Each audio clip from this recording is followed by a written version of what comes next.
Good morning dear students. तो आगे बढ़ते हैं। प्रीवियस लेक्चर में हमने क्या देखा था, जो हमारी डी ब्रोई हाइपोथेसिस थी उसको हमने अच्छे से कॉन्सेप्चुअली और थ्योरेटिकली जो उसके अंतर्गत थ्योरी इन्वॉल्व थी वो, और उसके अंतर्गत जो कुछ मैथमेटिकल एक्सप्रेशन थे उनको हमने अच्छे से फाइंड कर लिया था। आज के लेक्चर में हम उससे रिलेटेड कुछ न्यूमेरिकल प्रैक्टिसेस करेंगे। और न्यूमेरिकल के लिए हमेशा का वही तरीका है, जो भी टॉपिक करो उसके अंतर्गत जो भी कॉन्सेप्ट या कोई भी ऐसी चीज़ जो इंपॉर्टेंट है, जो नोट करने लायक है, कोई भी फॉर्मूला है, उसको आप हमेशा क्या कीजिए, अलग से नोट कर लीजिए। ठीक है, तो एक और हम हल्का सा रिकॉल कर देता हूँ ब्रीफली, ताकि क्या है लेक्चर के दौरान आपका इंटरेस्ट बना रहे। तो इस न्यूमेरिकल जो मैंने लिखा है इसको पढ़ने से पहले आपको मैं एक दो चीज़ बताना चाहता हूँ।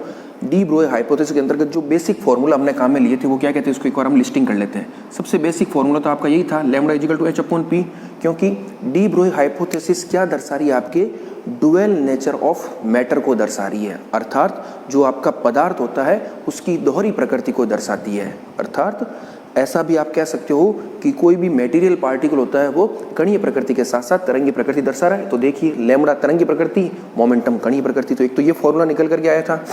फिर आपने लैम्डा को h/mv भी रख सकते हो आप। फिर हमने दो केस की बात की थी, एक हमने बात की थी रिलेटिविस्टिक केस की, एक की थी नॉन रिलेटिविस्टिक केस की। दोनों को आपने कैसे कंसिडर किया कि जब वेलोसिटी अगर c की तुलना में बहुत कम है तो वो था आपका नॉन रिलेटिविस्टिक केस। उस केस के लिए हमने क्या कहा था कि जो आपका लैम्डा होगा वो होगा h/√2me। तो एक ये फॉर्मूला काम में लेना है। लेकिन यहाँ पर जो E है वो आपका क्या है, काइनेटिक एनर्जी है। एनर्जी कह दो या काइनेटिक एनर्जी है बेसिकली। और अगर आपका जो V है वो C के कंपेरेबल है, यानी C की तुलना में उसको आप नेग्लिजिबल नहीं मान सकते हो, तो उस स्थिति में जो आप केस कंसिडर करोगे वो करोगे रिलेटिविस्टिक केस। और उस केस में आपके जो E होती है टोटल एनर्जी, वो तीन तरह के फॉर्मूला हमने लिखे थे। एक लिखा था mc², एक लिखा था E² equal to m0² c4 plus p² c², और एक लिखा था E equal to kinetic energy plus rest mass energy. ये तीनों एक ही चीज़ है। और इसका और इस फॉर्मूले का यूज करते हुए हमने जो फाइनल एक्सप्रेशन फाइंड किया था वो था हमारा lambda equal to sc/k bracket में k प्लस 2m0c²। तो ये फॉर्मूला आपको कब काम में लेना है, जब आपको ये पता चल जाए कि आप जिस केस को कंसीडर कर रहे हो वो कैसा है, रिलेटिविस्टिक केस है। फिर मैंने आपको ये भी बताया था कि न्यूमेरिकल अप्रोच में आप कैसे पता लगाओगे कि दिया हुआ केस रिलेटिविस्टिक है या नॉन रिलेटिविस्टिक। तो उसके लिए आप क्या करोगे,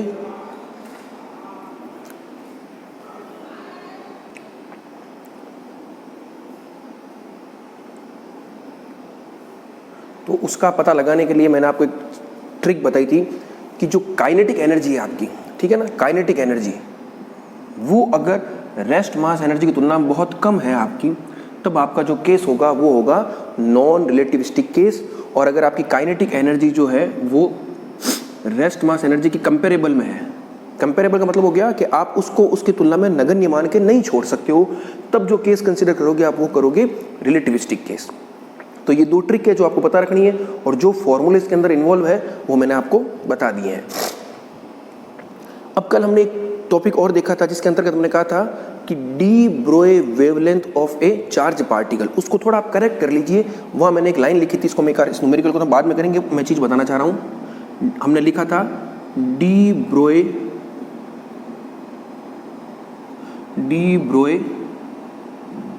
wavelength of a charged particle, ये हमने हेडिंग लिखी थी एक। इसमें थोड़ा करेक्शन है, केवल चार्ज पार्टिकल नहीं है, वहाँ आप करेक्ट कर लेना, de Broglie wavelength of an accelerated, क्योंकि हमने क्या किया था, वी वोल्ट विभवांतर से उसको क्या किया था, त्वरित किया था, एक्सीलरेटेड चार्ज पार्टिकल, उसको थोड़ा करेक्ट कर लीजिएगा, ठीक है ना। तो वो हेडिंग हो जाएगा de Broglie wavelength of an accelerated charge particle. वी, या इसको आप हिंदी में कैसे लिखोगे, किसी त्वरित आवेशित कण के लिए डी ब्रोगली तरंगदैर्ध्य। फिर तरीका तो पूरा वही था, उसके लिए जो फॉर्मूला आया था वो क्या आया था, लैम्डा इक्वल टू h/√2m/qv, ये फॉर्मूला निकल करके आया था। फिर आप इलेक्ट्रॉन लोगे तो उसके लिए Q अलग हो जाएगा, m आपका वहां पर नोट कर लेना, m क्या था, रेस्ट मास था, m क्या था आपका, रेस्ट मास। प्रोटॉन के लिए होपफुली आपने निकाल लिया होगा, ठीक है ना, वो आपका ही होमवर्क है, वो आपको ही निकालना है, आपको ही मान निकालना है उसका, ठीक है ना, मैं उसको नहीं बताने वाला हूँ, आपको करना है उसको। इलेक्ट्रॉन के लिए मैंने निकाल के बताया था, कितना आया था, 12.27/√v एंगस्ट्रॉम। तो ये सारे इसके अंतर्गत आपके क्या कह सकते हो, मैथमेटिकल एक्सप्रेशन थे जो आपको एक जगह लिस्टिंग कर लेनी है, ताकि आपके एग्जाम में ये बहुत काम आएंगे। अब हमारे मेन टॉपिक पर आते हैं। जो न्यूमेरिकल आज हमें करने हैं, थोड़ा ध्यान से सुनिएगा। थोड़ी क्या है, मौसम के चक्कर में थोड़ा जुकाम भी हो रखा है, तो ये भी एक हर्डल है एक प्रकार का। चलो कोई बात नहीं, करते हैं हम। तो देखिए क्वेश्चन क्या है, इस क्वेश्चन को आप ध्यान से पढ़िए। 100 किलो इलेक्ट्रॉन वोल्ट ऊर्जा के इलेक्ट्रॉन की डी ब्रोई तरंग दैर्ध्य ज्ञात कीजिए। बिल्कुल सिंपल सा क्वेश्चन है। आपको क्या कह दिया, एक इलेक्ट्रॉन है जिसकी एनर्जी या काइनेटिक एनर्जी कितनी दे रखी है, 100 किलो इलेक्ट्रॉन वोल्ट। तो इसके लिए आपको क्या फाइंड करनी है, डी ब्रोई वेवलेंथ फाइंड करनी है। तो डी ब्रोई वेवलेंथ के लिए सिंपल सा तरीका क्या है, आपको ये पता है। फॉर्मूला तो बेसिक फॉर्मूला तो केवल क्या होता है, lambda is equal to H upon P. ये तो सबसे बेसिक फॉर्मूला है जो आपको हमेशा लिखना है। अब आपको क्या दे रखा है, kinetic energy of an electron, ये आपको क्या दे रखी है, गिवन है। वो कितनी है, 100 kilo electron volt. 100 kilo electron volt क्या है, kinetic energy of an electron आपको गिवन है। अब आप कैसे पता लगाओगे कि ये केस जो है वो आपका रिलेटिविस्टिक है या नॉन रिलेटिविस्टिक है। तो सिंपल सा तरीका क्या है, आपको मैंने बताया कि आप काइनेटिक एनर्जी और रेस्ट मास एनर्जी को कंपेयर कीजिए। तो आपको याद होगा कि रेस्ट मास ऑफ इलेक्ट्रॉन कितना, रेस्ट मास एनर्जी विराम द्रव्यमान ऊर्जा ऑफ इलेक्ट्रॉन, ठीक है ना, विराम द्रव्यमान ऊर्जा, ठीक है ना, rest mass energy of electron या इलेक्ट्रॉन की विराम द्रव्यमान ऊर्जा, उसका फॉर्मूला क्या होता है, m0c²। और इसका मान आपको याद है, याद नहीं तो आपको याद रखना ही चाहिए। इलेक्ट्रॉन का, प्रोटॉन का, ये सब आपको एज इट इज याद रहने चाहिए। वैसे आप निकाल सकते हो, निकालोगे कैसे, ये लो m0 आप रखोगे 9.1 इंटू 10⁻31 kg, c होगा 3 इंटू 10⁸8 मीटर पर सेकेंड। जब इसको आप रख के सॉल्व करोगे तो आपके जो फाइनली मान आएगा वो आएगा 0.511 मिलियन इलेक्ट्रॉन वोल्ट। ये आपको याद ही है, वैसे भी पढ़नी है तो आप निकाल सकते हो। मिलियन इलेक्ट्रॉन वोल्ट में आ रहा है। मिलियन इलेक्ट्रॉन वोल्ट भी कह सकते हो, या इसको आप क्या कह सकते हो, 511 किलो इलेक्ट्रॉन वोल्ट। क्योंकि 1 मिलियन में कितना होता है, 10⁻6 होता है, किलो में 10⁻3 होता है। तो मैंने 3 पावर का में लिख तो कितना हो गया, 511 किलो इलेक्ट्रॉन वोल्ट।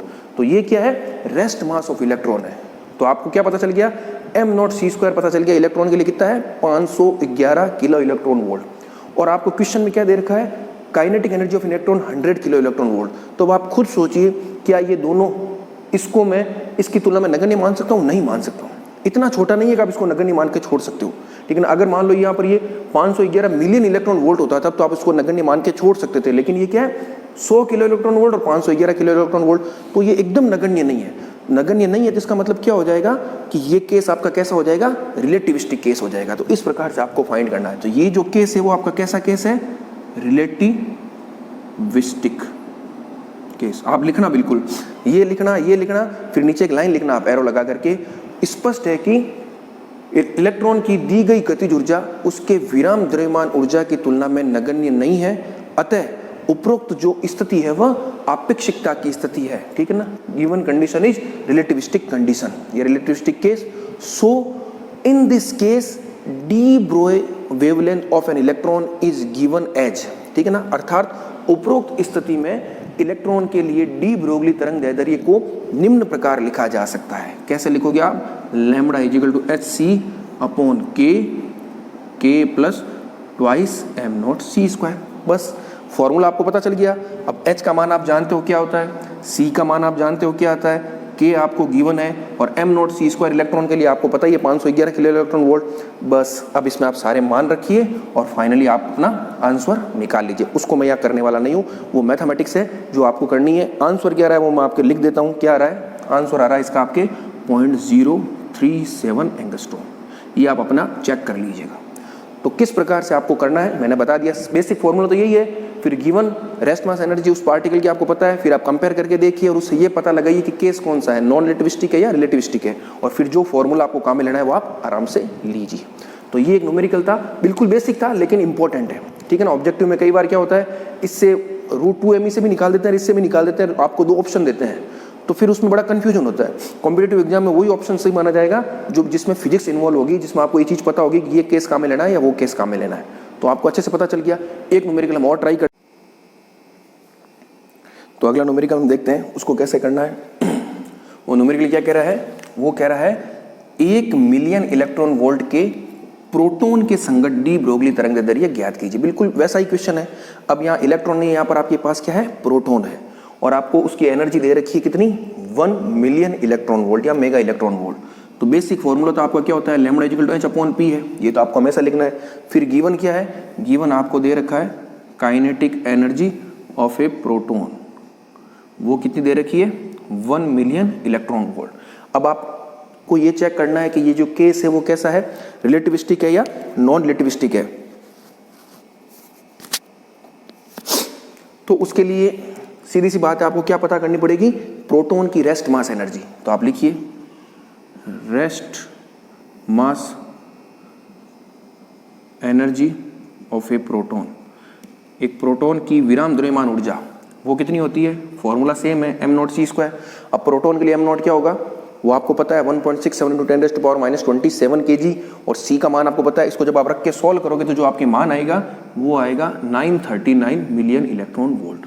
ये भी आपको एज इट इज हमेशा याद ही रखना है, ठीक है ना। प्रोटॉन हो चाहे इलेक्ट्रॉन, इन सबको याद रखना है। तो अब देखिए ये और ये 939 की तुलना में एक तो क्या है, बिल्कुल नगण्य है। तो इस केस में अब क्या है, जो प्रोटॉन की काइनेटिक एनर्जी है वो रेस्ट मास, उसकी रेस्ट मास एनर्जी की तुलना में क्या है, नगण्य है। तो ये कैसा केस हो जाएगा, ये केस हो जाएगा आपका नॉन रिलेटिविस्टिक। बस इस तरह से आपको चेक करना है, नॉन रिलेटिविस्टिक केस। तो इसमें फॉर्मूला सिंपली क्या होगा, lambda equal to h/√2me। h पता है, प्रोटॉन के लिए m पता है, e आपको दे रखा है। सिंपली आपको क्या करना है, मान रखना है और सॉल्व करना है। और इसका जो आंसर आएगा वो मैं आपको बता देता हूँ कितना आएगा। इसका आएगा 2.87 × 10⁻⁴ एंगस्ट्रोम, सॉरी मीटर, ठीक है ना। ये इस तरह से मीटर में आएगा, मीटर में नहीं सॉरी एंगस्ट्रोम में, जो भी है वो आप देख लेना। तो मैंने बुक से आंसर लिखा है, तरीका आपको पता होना चाहिए। न्यूमेरिकल वैल्यू तो आपके अपना आ जाएगी 2.87 × 10⁻⁴ एंगस्ट्रोम। तो कैसे पता करना है आपको, इस चीज का ध्यान रखिए। किस प्रकार से काइनेटिक एनर्जी आपको गिवन है, रेस्ट मास एनर्जी आपको पता है, और आप पता लगाओगे कि केस कौन सा है, रिलेटिविस्टिक है या नॉन रिलेटिविस्टिक है। तो इस तरह से आप इस चीज को कर सकते हो। अब कैसा भी न्यूमेरिकल आपके आए आप आराम से कर सकते हो। ये बिल्कुल बेसिक न्यूमेरिकल थे, डी ब्रोई हाइपोथेसिस से रिलेटेड। अभी हम क्या करेंगे, नेक्स्ट टॉपिक पढ़ेंगे, ठीक है ना। उस टॉपिक में आपका जो टॉपिक होगा वो होगा group velocity and phase velocity. वो क्या है, वो सब उसमें आएगा। तब इन सभी समीकरणों का वापस यूज होगा, तब आपको और अच्छे से क्लियर होगा, वहां हम और ज्यादा अच्छी न्यूमेरिकल प्रैक्टिसेज करेंगे। तो अभी इस लेक्चर में फिलहाल मैं इसको यहीं स्टॉप करता हूं, ठीक है ना। तो डी ब्रोई हाइपोथेसिस जो हमारा टॉपिक था उसको हमने बड़े अच्छे से कर लिया। इसके लगभग 3 लेक्चर बने थे। एक लेक्चर आपके न्यूमेरिकल का हो गया, एक लेक्चर में हमने थ्योरेटिकल एस्पेक्ट को समझा, और एक में उसमें जो मैथमेटिकल एक्सप्रेशन थे उनको देखा था। बिल्कुल छोटा टॉपिक है, लेकिन लेक्चर इसलिए बड़े बन गए ताकि आप कॉन्सेप्ट जो इसके अंदर छुपा हुआ उसको आप आसानी से समझ सको।